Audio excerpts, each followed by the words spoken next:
On de la raconte sur Europe 1.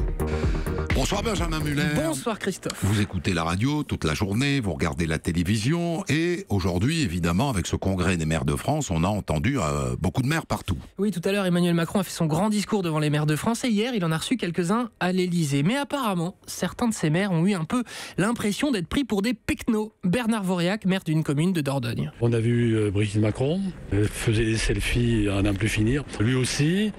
Bon, les maires, ils sont pas là non plus uniquement pour faire des selfies, quoi. Faut être clair, ou alors on n'est pas dans notre rôle. Oh, l'autre il se plaint alors qu'il a un selfie avec Brigitte, franchement. Autre maire qui était à cette soirée, Gaël Perdriau, c'est le maire de Saint-Étienne qui était ce matin sur RTL. Alors, cette soirée c'était comment ? Écoutez, c'est un sentiment étrange hier soir. Alors allez-y, dites-nous.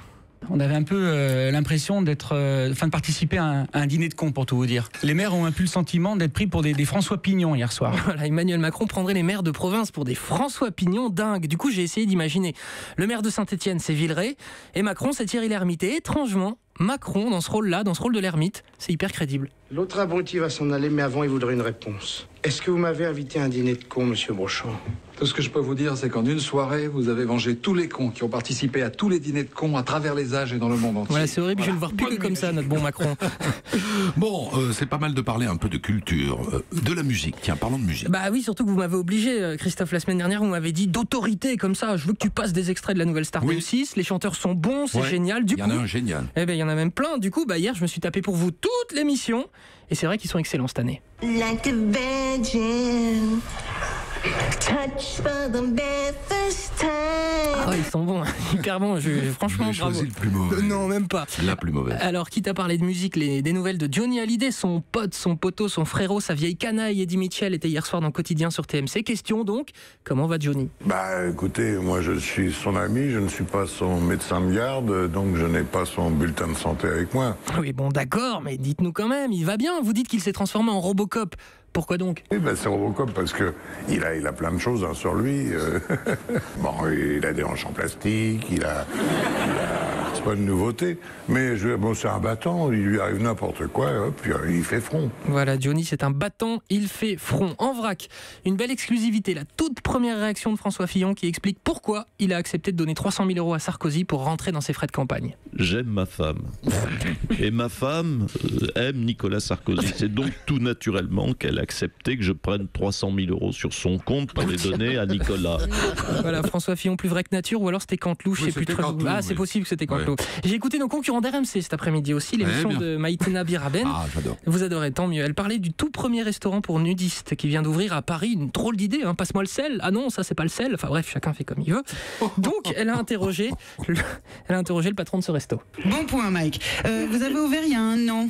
Qui vient vous voir ? Alors, on a ouvert il y a 2 semaines. Ah pardon, il y a 2 semaines, je sais pas pourquoi j'ai dit il y a un an. Voilà. Peut-être parce que vous n'avez pas préparé cette interview. Non, c'est une attaque. En plus, c'est une copine à vous, donc c'est pas bien. C'est pas sympa, oui. Ouais, allez, pour me rattraper, nouvel extrait de la nouvelle star. Qui n'en pourra rien attendre, car je suis seule à les entendre. Oh là là, vous savez quoi, je regrette de ne pas avoir regardé le PSG et de m'être tapé ça à la place. Plaisir de regarder vraiment la nouvelle star la semaine prochaine et de m'apporter quelques bons extraits. Tiens, l'excellente Audrey Pulvar, vous m'obligez à dire ça. Oui, c'est moi qui écris au lancement. Ouais. Donc l'excellente Audrey Pulvar était ce matin sur Europe 1. Oui, Philippe Vandel, chez Philippe Vandel, toujours un plaisir d'entendre Audrey Pulvar, sauf que ce fourbe de Vandel a tenté de la piéger.